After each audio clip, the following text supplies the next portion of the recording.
नमस्कार मित्रांनो, राजमुद्रा अकॅडमी या यूट्यूब चॅनलवरती तुमचं स्वागत आहे. आपण या चॅनलवरती राज्यसेवा मुख्याचा संपूर्ण सिलेबस कव्हर करणार आहोत. आपण सुरुवातीला GS3 हा जो राज्यसेवा मुख्याचा जो पेपर आहे त्यातील HRD हा भाग कव्हर केलेला आहे. तर आपण आता HR म्हणजेच मानवी हक्क या विषयाची लेक्चर सिरीज सुरू केली आहे. त्याचबरोबर आपण GS1, GS2 आणि GS3 या तिन्ही विषयांची आणि त्याचबरोबर GS4 मधील इकॉनॉमिक्स या विषयाची लेक्चर सिरीज सुरू केली आहे. जर तुम्ही चॅनलला अजूनपर्यंत सबस्क्राईब केलं नसेल तर सबस्क्राईब करा आणि या चॅनलची लिंक जास्तीत जास्त मित्रांपर्यंत शेअर करा. आपण GS3च्या मानवी हक्क या भागातील पहिला चॅप्टर म्हणजे जागतिक मानवी हक्क आणि प्रतिज्ञापत्र हा चॅप्टर सुरू केला आहे.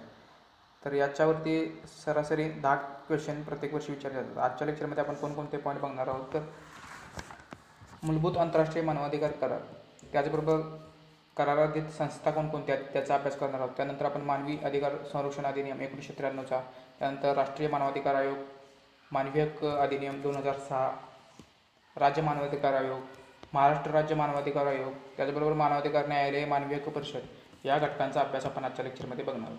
तर सुरुवातीला आपण मूलभूत आंतरराष्ट्रीय मानवाधिकार करार कोणकोणते होते आणि त्यासंबंधीच्या संस्था कोणकोणत्या होत्या याचा अभ्यास करूया. तर पहिली होती मानवी हक्क समिती. मानवी हक्क समिती ही कोणत्या करारानुसार याची स्थापना करण्यात आली तर 1966ला स्वीकृत केलेल्या आंतरराष्ट्रीय नागरी व राजकीय अधिकार कराराची अंमलबजावणी लक्ष ठेवण्याचे काम ही मानवी हक्क समिती करते. मानवी हक्क समिती कोणत्या करारावर लक्ष ठेवण्याचे काम करते तर 1966 साली स्वीकृत केलेल्या आंतरराष्ट्रीय नागरी व राजकीय अधिकार कराराची अंमलबजावणीवर लक्ष ठेवण्याचे काम करते. पुढची समिती आहे आर्थिक, सामाजिक व सांस्कृतिक अधिकार समिती. ही सुद्धा 1966 साली स्वीकृत केलेल्या आंतरराष्ट्रीय आर्थिक, सामाजिक व सांस्कृतिक अधिकार करारांच्या अंमलबजावणीवर देखरेख ठेवण्याचं काम ही समिती करते. तिसरी समिती आहे वांशिक भेदभाव निर्मूलन समिती. ही समिती 1965 साली स्वीकृत केलेल्या वांशिक भेदभावाच्या निर्मूलनासाठीचा आंतरराष्ट्रीय करार याबाबतच्या अंमलबजावणीवर लक्ष ठेवते. म्हणजे 1965चा जो वांशिक भेदभावाच्या निर्मूलनासाठीचा आंतरराष्ट्रीय करार केला होता त्याच्या कार्याच्या अंमलबजावणीवर लक्ष ठेवण्याचं काम ही वांशिक भेदभाव निर्मूलन समिती करते. पुढची समिती आहे महिलांविरुद्ध भेदभाव निर्मूलन समिती. ह्या समितीची स्थापना महिलांविरुद्ध भेदभावाच्या सर्व स्वरूपाच्या निर्मूलनाचा करार जो 1979ला झाला होता त्याच्यावर देखरेख ठेवण्यासाठी महिलांविरोधी भेदभाव निर्मूलन समिती स्थापन करण्यात आली. कोणत्या करारानुसार करण्यात आली तर महिलांविरुद्ध भेदभावाच्या सर्व स्वरूपाच्या निर्मूलनाचा करार जो 1979ला झाला होता त्या करारावर देखरेख ठेवण्यासाठी महिलांविरोधी भेदभाव निर्मूलन समिती स्थापन करण्यात आली. पुढची समिती आहे छळाविरोधी समिती. या समितीची स्थापना 1984 साली संमत झालेल्या छळ आणि इतर क्रूर, अमानवीय आणि कमीपणाची वागणूक किंवा शिक्षेविरोधी करार या कराराच्या अंमलबजावणीवर देखरेख ठेवण्यासाठी छळविरोधी समिती स्थापना झाली. छळविरोधी समितीची स्थापना 1984 साली जो करार संमत झाला होता कोणता करार तर छळ आणि इतर क्रूर, अमानवीय किंवा कमीपणाची वागणूक किंवा शिक्षेविरोधी करार या कराराच्या अंमलबजावणीवर देखरेख ठेवण्यासाठी छळविरोधी समितीची स्थापना करण्यात आली. बाल हक्क समिती. बाल हक्क समितीची स्थापना कोणत्या करारानुसार झाली तर बाल हक्कांसंबंधीचा करार जो होता 1989ला संमत करण्यात आला होता त्या कराराच्या अंमलबजावणीवर देखरेख ठेवण्यासाठी बाल हक्क समितीची स्थापना करण्यात आली. पुढची समिती आहे स्थलांतरित कामगारांविषयीची समिती. स्थलांतरित कामगारांविषयीची समिती कशासाठी स्थापन करण्यात आली तर 1990 साली सर्व स्थलांतरित कामगार व त्यांच्या कुटुंबियांच्या हक्कांच्या संरक्षणार्थ आंतरराष्ट्रीय करार जो झाला होता त्याच्या अंमलबजावणीवर देखरेख ठेवण्यासाठी स्थलांतरित कामगारांविषयीची समिती स्थापन करण्यात आली. पुढची समिती आहे थोपवलेल्या अदृश्यतेवरील समिती. या समितीची स्थापना कशासाठी करण्यात आली तर 2006 साली संमत केलेल्या सर्व व्यक्तींच्या थोपवलेल्या अदृश्यतेपासून संरक्षणार्थ आंतरराष्ट्रीय कराराच्या अंमलबजावणीसाठी या समितीची स्थापना करण्यात आली. 2006ला जो करार झाला होता सर्व व्यक्तींचे थोपवलेल्या अदृश्यतेपासून संरक्षण या आंतरराष्ट्रीय कराराच्या अंमलबजावणीवर देखरेख ठेवण्यासाठी थोपवलेल्या अदृश्यतेवरील समिती स्थापन करण्यात आली. पुढची समिती आहे विकलांग व्यक्तींच्या हक्कांविषयीची समिती. विकलांग व्यक्तींच्या हक्कांविषयीची समिती ही 2006 साली संमत झालेल्या विकलांग व्यक्तींच्या हक्कांविषयीचा जो करार होता आंतरराष्ट्रीय या कराराच्या अंमलबजावणीवर देखरेख ठेवण्यासाठी ही समिती स्थापना करण्यात आली होती. तर पहिली मानवी हक्क समिती ही 1966ला जो नागरी व राजकीय अधिकार करार झाला होता त्याच्या अंमलबजावणीवर देखरेख ठेवण्यासाठी झाली होती ती. आर्थिक, सामाजिक व सांस्कृतिक अधिकार समिती ही 1966ला जो आंतरराष्ट्रीय आर्थिक, सामाजिक व सांस्कृतिक अधिकार करार झाला होता त्याच्या अंमलबजावणीवर देखरेख ठेवण्यासाठी झाली होती. वांशिक भेदभाव निर्मूलन समितीची स्थापना 1965ला जो करार झाला होता त्याच्या अंमलबजावणीवर देखरेख ठेवण्यासाठी झाली होती. महिलांविरोधी भेदभाव निर्मूलन समितीची स्थापना 1979ला जो करार झाला होता महिलांविषयी महिलांविरोधी भेदभाव निर्मूलनासंबंधीचा करार त्याच्यावर देखरेख ठेवण्यासाठी या समितीची स्थापना करण्यात आली होती. छळविरोधी समितीची स्थापना ही 1984ला जो करार संमत झाला होता त्याच्या अंमलबजावणीवर देखरेख ठेवण्यासाठी या समितीची स्थापना झाली होती. बाल हक्क समितीची स्थापना ही 1989ला जो करार बालकांसंबंधीचा झाला होता त्या कराराच्या अंमलबजावणीवर देखरेख ठेवण्यासाठी झाली होती. स्थलांतरित कामगारांविषयीची जी समिती आहे त्याची स्थापना 1990ला जो स्थलांतरित कामगारांविषयीचा जो आंतरराष्ट्रीय करार आहे त्याच्या अंमलबजावणीवर देखरेख ठेवण्यासाठी या समितीची स्थापना झाली होती. थोपवलेल्या अदृश्यतेवरील समिती या समितीची स्थापना 2006ला जो आंतरराष्ट्रीय करार झाला होता थोपवलेल्या अदृश्यतेपासून संरक्षण करण्यासाठी त्या करारावर देखरेख ठेवण्यासाठी या समितीची स्थापना झाली होती. विकलांग व्यक्तींच्या आकांक्षेची समिती या समितीची स्थापना 2006ला जो विकलांग व्यक्तींच्या आकांक्षेचा करार होता त्याच्या अंमलबजावणीवर देखरेख ठेवण्यासाठी या समितीची स्थापना करण्यात आली होती. तर काही महत्त्वाचे करार बघूया. तर महिलांविरोधी भेदभावाच्या सर्व स्वरूपाच्या निर्मूलनाचा करार जो 1979ला झाला होता. हा करार भारताने 30 जुलै 1980ला स्वीकारला, तर त्याची अंमलबजावणी 1983 पासून सुरू केली. महिलांविरोधी भेदभावाच्या सर्व स्वरूपाच्या निर्मूलनाचा करार कधी झाला होता तर 1979ला. भारताने स्वीकारला कधी तर 30 जुलै 1980ला आणि याची अंमलबजावणी 1983 या सालापासून करण्यात आली. तर बालकांवरील करार जो 1989ला झाला होता, बाल हक्कांवरील करार convention on the rights of the child हा 1989ला झाला होता. याचा भारतामध्ये अंमल कधीपासून सुरू झाला तर 12 नोव्हेंबर 1992 पासून बालकांवरील कराराचा अंमल सुरू झाला. याची स्वीकृती कधी झाली होती तर 1989ला करार आंतरराष्ट्रीय पातळीवर झाला होता. त्याचा स्वीकार भारताने 1992ला केला. 12 नोव्हेंबर 1992ला भारतामध्ये अंमल सुरू झाला. त्याच वर्षी मुलांविषयी राष्ट्रीय कृती धोरण घोषित करण्यात आले होते. मुलांविषयीचं राष्ट्रीय कृती धोरण किती साली घोषित करण्यात आलं तर 1992ला भारतामध्ये मुलांविषयीचं राष्ट्रीय कृती धोरण घोषित करण्यात आलं. त्याच वर्षी बाल हक्कांवरील करार हा भारतामध्ये अंमलात आला जो 1989ला आंतरराष्ट्रीय पातळीवर करण्यात आला होता. महिलांविरोधीच्या भेदभावाचा करार कधीचा आहे तर 1979चा भारतामध्ये स्वीकारला 1980ला आणि अंमल 1983 पासून सुरू झाला. पुढचा करार आहे सर्व व्यक्तींचे थोपवलेल्या अदृश्यतेपासून संरक्षणार्थ आंतरराष्ट्रीय करार. हा करार 20 डिसेंबर 2006ला संमत करण्यात आला. भारताने हा करार 6 फेब्रुवारी 2007ला स्वीकारला, परंतु या कराराची अजूनही अंमलबजावणी केलेली नाही. कोणता करार आहे? सर्व व्यक्तींचे थोपवलेल्या अदृश्यतेपासून संरक्षणार्थ आंतरराष्ट्रीय करार म्हणजेच international convention for the protection of all person from enforced disappearance. हा करार 20 डिसेंबर 2006ला संमत करण्यात आला. भारताने तो 6 फेब्रुवारी 2007ला स्वीकारला, परंतु या कराराची अंमलबजावणी अजूनपर्यंत केलेली नाही. पुढचा करार आहे विकलांग व्यक्तींचा हक्कांविषयीचा करार convention on the rights of persons with disabilities. हा करार 20 डिसेंबर 2006ला आंतरराष्ट्रीय पातळीवर स्वीकारण्यात आला. भारताने या कराराचा स्वीकार 2007ला केला. 1 ऑक्टोबर 2007ला भारताने या कराराचा स्वीकार केला. तेव्हा हा करार स्वीकारणारा भारत हा 7वा देश ठरला. भारताने या कराराची अंमलबजावणी केलेली आहे. तर महत्त्वाचे 4 कोणते करार आहेत तर पहिला महिलांविरोधी भेदभावाच्या सर्व स्वरूपाच्या निर्मूलनाचा करार जो 1979ला झाला होता. भारताने 1980ला आणि अंमलबजावणी सुरू केली 1983 पासून. बाल हक्कांवरील करार जो 1989ला झाला होता. भारताने 1992ला स्वीकारला आणि त्याच दिवशी मुलांविषयी राष्ट्रीय कृती धोरण घोषित करण्यात आले. पुढचा करार आहे सर्व व्यक्तींच्या थोपवलेल्या अदृश्यतेपासून संरक्षणार्थ आंतरराष्ट्रीय करार. हा 20 डिसेंबर 2006ला संमत करण्यात आला. भारताने तो 2007ला स्वीकृत केला, पण अजून त्याची अंमलबजावणी केलेली नाही. त्याच दिवशी म्हणजे 20 डिसेंबर 2006लाच विकलांग व्यक्तींचा हक्कांविषयीचा करारसुद्धा संमत करण्यात आला, स्वीकृत करण्यात आला आंतरराष्ट्रीय पातळीवर. भारताने 1 ऑक्टोबर 2007ला हा स्वीकारला. भारत हा स्वीकारणारा 7वा देश ठरला होता. या कराराची भारताने अंमलबजावणी केली आहे. आता मानव अधिकार संरक्षण अधिनियम काय आहे ते बघा. मानव अधिकार संरक्षण अधिनियम 1993. त्याच्यामध्ये 2 वेळा दुरुस्ती झाली. एकदा 2006 साली आणि 2019 असे 2 वेळा या कायद्यामध्ये दुरुस्ती झाली. मानवी अधिकार संरक्षण अधिनियम हा कायदा 28 सप्टेंबर 1993 पासून संपूर्ण भारतासाठी अंमलात आणला. जम्मू काश्मीर राज्याला सुद्धा हा कायदा लागू आहे. या कायद्यानुसार कोणत्या संस्थांची स्थापना करण्यात आली तर राष्ट्रीय मानवाधिकार आयोग, राज्य मानवाधिकार आयोग आणि मानवाधिकार न्यायालय या 3 संस्थांची स्थापना ह्या मानव अधिकार संरक्षण अधिनियम या कायद्याच्या तरतुदीची अंमलबजावणी करण्यासाठी करण्यात आली. तर सुरुवातीला आपण राष्ट्रीय मानवाधिकार आयोगाबद्दल माहिती बघूया. याची स्थापना कधी झाली तर 12 ऑक्टोबर 1993ला या आयोगाची स्थापना करण्यात आली. मानवी अधिकार संरक्षण अधिनियम अंमलात कधीपासून आला तर 28 सप्टेंबर 1993 पासून हा भारतामध्ये अंमलात आला. या कायद्याच्या कायद्यामध्ये कोणत्या 3 संस्थांची स्थापना करण्यात आली तर राष्ट्रीय मानवाधिकार आयोग, राज्य मानवाधिकार आयोग आणि मानवाधिकार न्यायालय. यातील राष्ट्रीय मानवाधिकार आयोगाची स्थापना ही 12 ऑक्टोबर 1993ला करण्यात आली. याची रचना कशी आहे तर यामध्ये एक अध्यक्ष असतो. सुरुवातीला 4 सदस्य होते पूर्णकालीन. आत्ता 2019च्या दृष्टीनुसार 5 पूर्णकालीन सदस्य असतात. तर मानद सदस्य सुरुवातीला 4 होते. म्हणजे सुरुवातीची रचना 2019च्या दृष्टीच्या पूर्वीचे एक अध्यक्ष, 4 पूर्णकालीन सदस्य आणि 4 मानद सदस्य होती. परंतु 2019च्या दुरुस्तीनंतर एक अध्यक्ष, 5 पूर्णकालीन सदस्य आणि 7 मानद सदस्य अशी ही 2019च्या दृष्टीनुसार याची रचना झाली.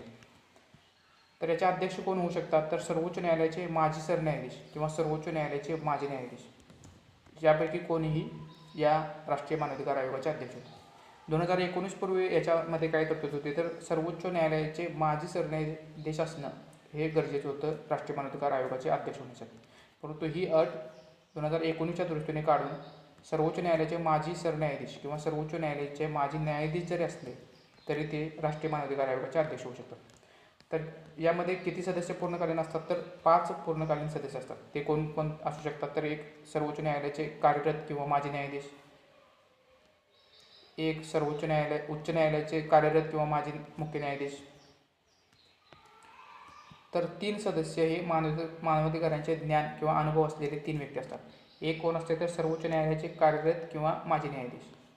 एक दुसरं या 5 व्यक्तींमध्ये एक व्यक्ती सर्वोच्च न्यायालयाचे कार्यरत किंवा माजी न्यायाधीश, एक व्यक्ती उच्च न्यायालयाचे कार्यरत किंवा माजी मुख्य न्यायाधीश आणि इतर 3 व्यक्ती ह्या मानवाधिकारांचे ज्ञान किंवा अनुभव असलेले व्यक्ती असतात.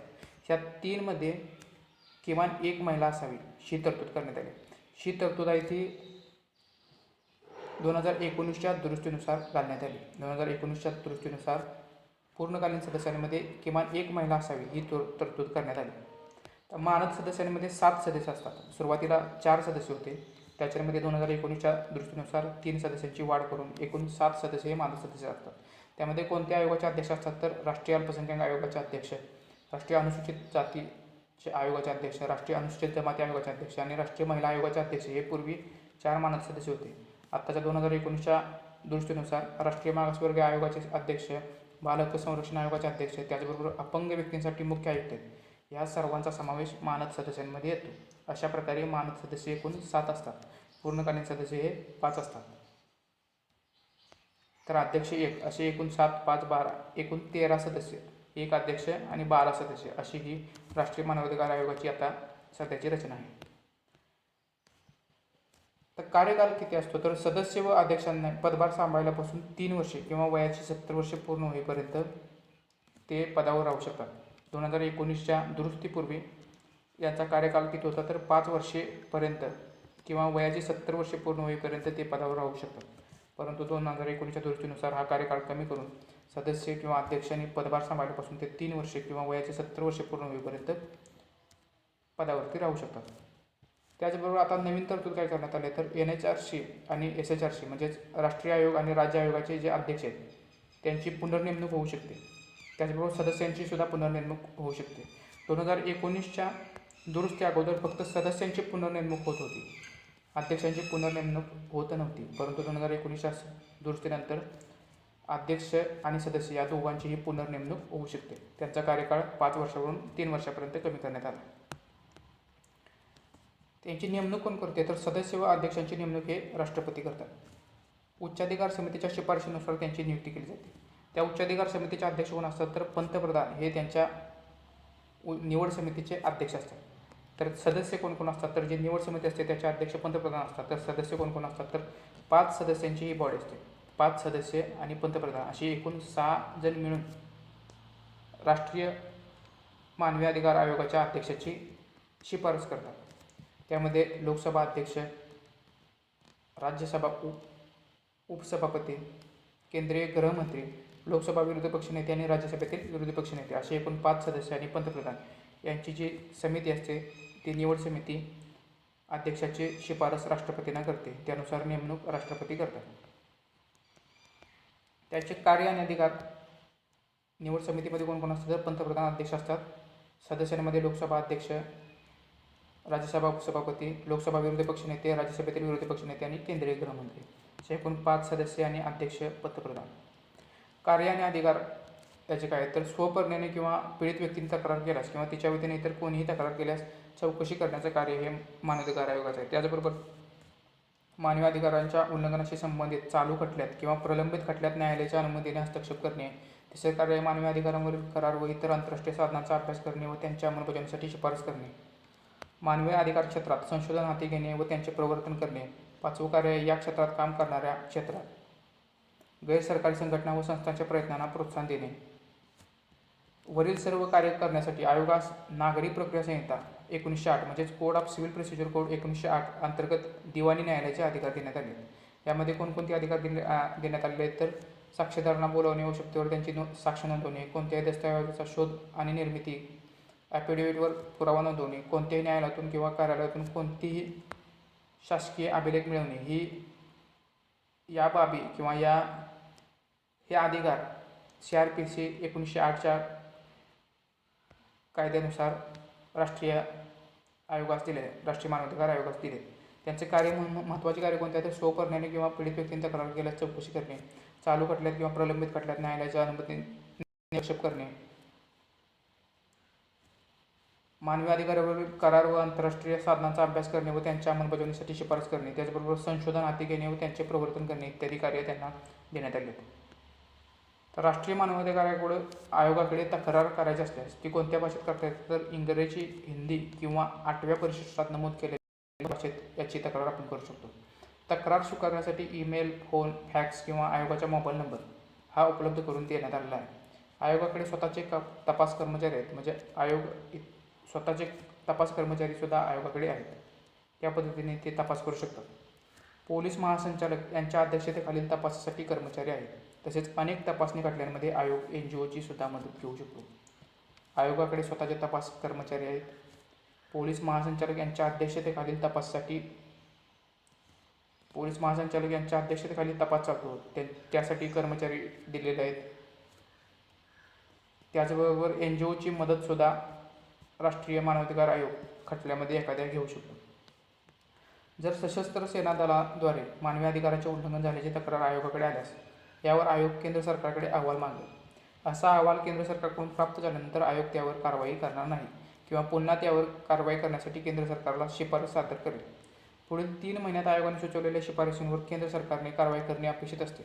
त्यानंतर आयोगाने केलेल्या शिफारशी आणि केंद्र सरकारने केलेली कारवाई याबाबत एक अहवाल तयार करून प्रसिद्ध करेल आणि त्याची एक प्रत तक्रारकर्त्याला देण्यात येईल.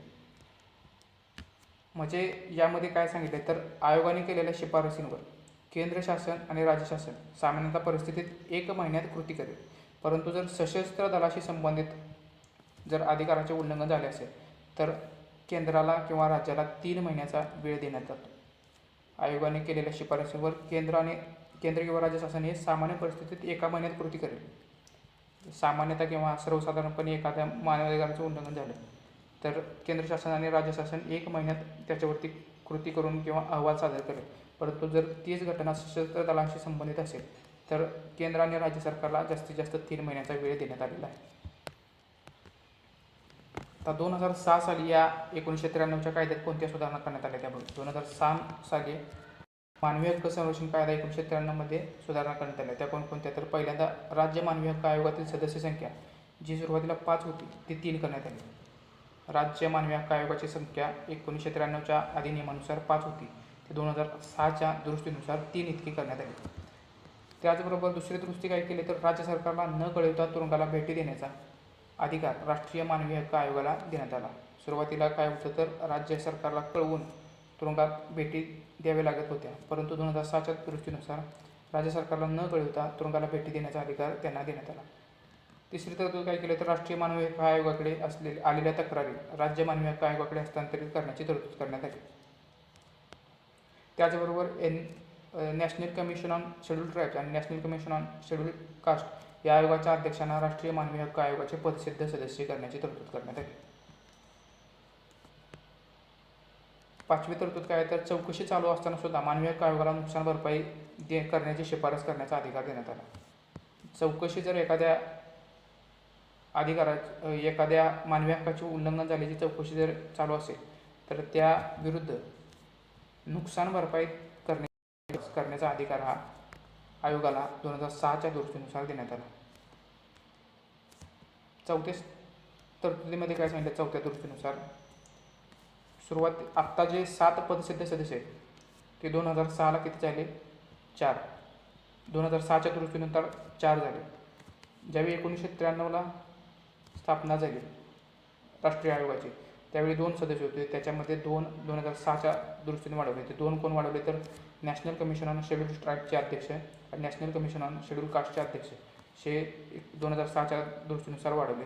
तर इतर 3 हे 2019च्या दुरुस्तीनुसार वाढवले. असे एकूण 7 पदसिद्ध सदस्य, 7 मानद सदस्य आणि एकूण 5 पदसिद्ध सदस्य असतात आयोगामध्ये.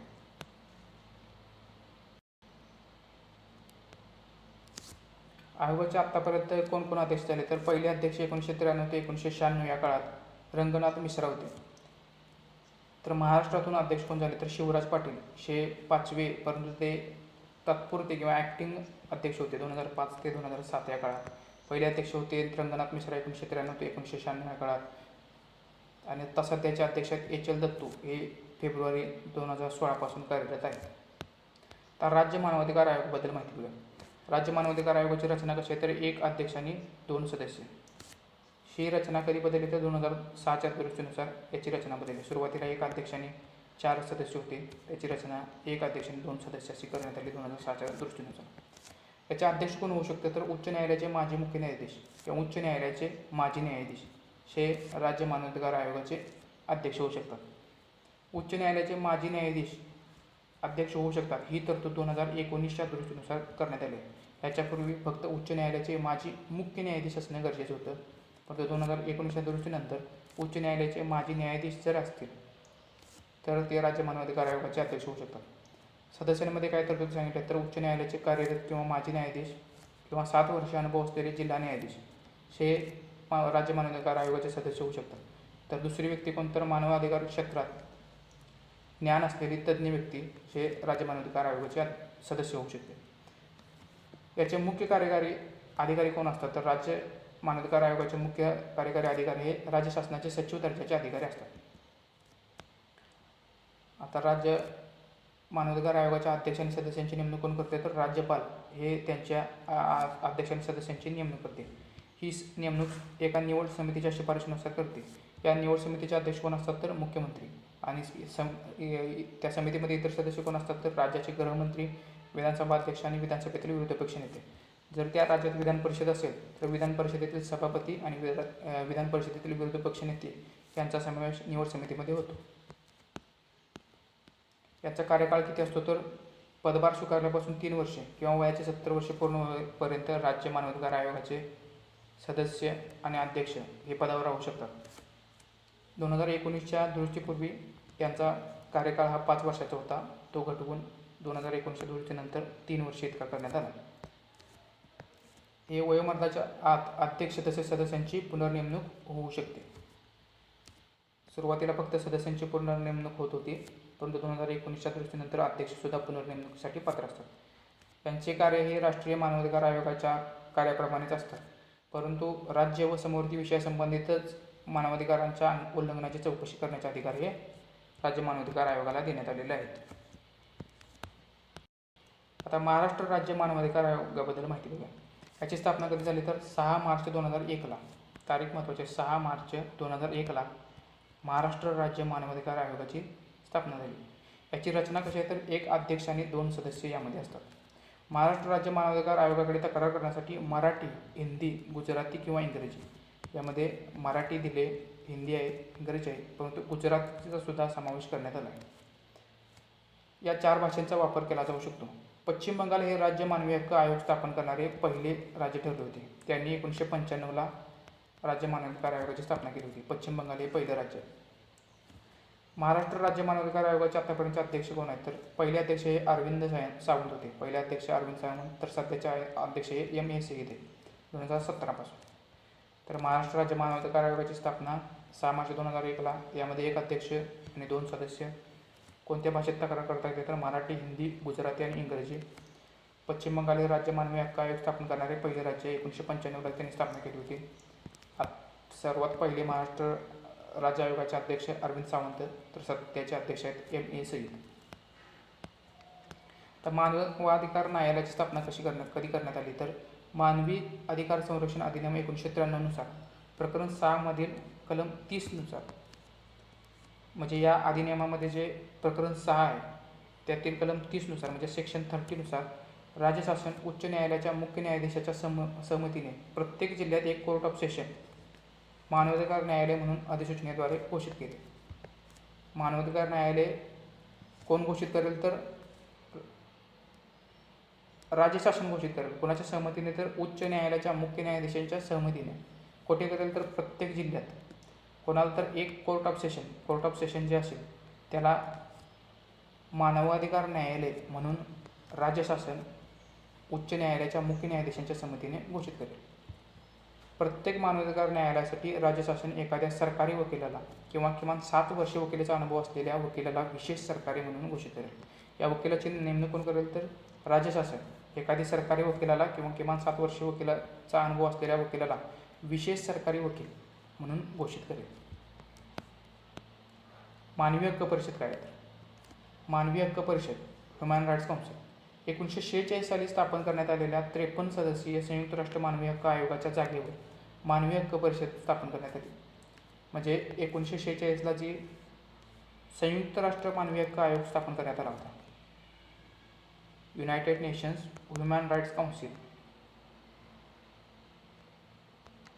UNHRC जो 1946ला स्थापन करण्यात आला होता, त्यामध्ये दुरुस्ती करून 15 मार्च 2006ला ह्युमन राईट्स काउन्सिल या नावाने नवीन आयोग स्थापन करण्यात आला. म्हणजेच UNHRC जो 1946ला स्थापन करण्यात आला होता त्याच्याऐवजी आता HRC म्हणजे ह्युमन राईट्स काउन्सिल हा कार्यरत आहे. सुरुवातीच्या जो UNHRC होते त्याच्यामध्ये 53 सदस्य होते आणि आता सध्याच्या जे HRC आहे म्हणजे ह्युमन राईट्स काउन्सिल याच्यामध्ये 47 सदस्य असतात. हे 47 सदस्य संयुक्त राष्ट्राच्या आमसभेकडून निवडले जातात. मानवी हक्क परिषदेचे सदस्य कोणाकडून निवडले जातात, तर संयुक्त राष्ट्राच्या आमसभेकडून युनायटेड नेशनच्या जनरल असेंब्लीकडून निवडले जातात. यांचा कालावधी किती असतो, तर 3 वर्षाचा कालावधी त्यांना देण्यात येतो. एखादा सदस्य सलग 2 टर्म म्हणजेच एक जास्त कालावधी एकाच वेळी 6 वर्ष सदस्य राहू शकतो, त्याच्यापेक्षा जास्त कालावधीसाठी राहू शकत नाही. म्हणजे 2 टर्मपेक्षा जास्त कालावधीसाठी तो सदस्य म्हणून मानवी हक्क परिषदेवरती राहू शकत नाही. भारताच्या आत्तापर्यंतच्या या परिषदेतील सदस्य कधी उपभोगला आहे, भारताने 2006-7 ते 2007-10 या काळात, त्यानंतर 2011-14 ते 14-17 या काळात, त्यानंतर 2019ला भारताची निवड झाली आहे, तर ती 2021पर्यंत भारताची निवड ही ह्युमन राईट्स काउन्सिल या परिषदेवरती सदस्य म्हणून करण्यात आली. मानवी हक्क परिषद ही office of high commissioner for human rights याबरोबर कार्य करते. कोणाबरोबर कार्य करते, तर office of high commissioner for human rights यांच्याबरोबर मानवी हक्क परिषद ही कार्य करते. जर व्हिडिओ आवडला असेल तर व्हिडिओला लाईक करा, चॅनलला तुम्ही सबस्क्राईब केलं नसेल तर सबस्क्राईब करा आणि या चॅनलची लिंक जास्तीत जास्त मित्रांपर्यंत शेअर करा. या प्रत्येक लेक्चरची PDF ही राजमुद्रा अकॅडमी या टेलिग्राम चॅनलवरती उपलब्ध आहे. या चॅनलची लिंक डिस्क्रिप्शन बॉक्समध्ये दिली आहे. धन्यवाद.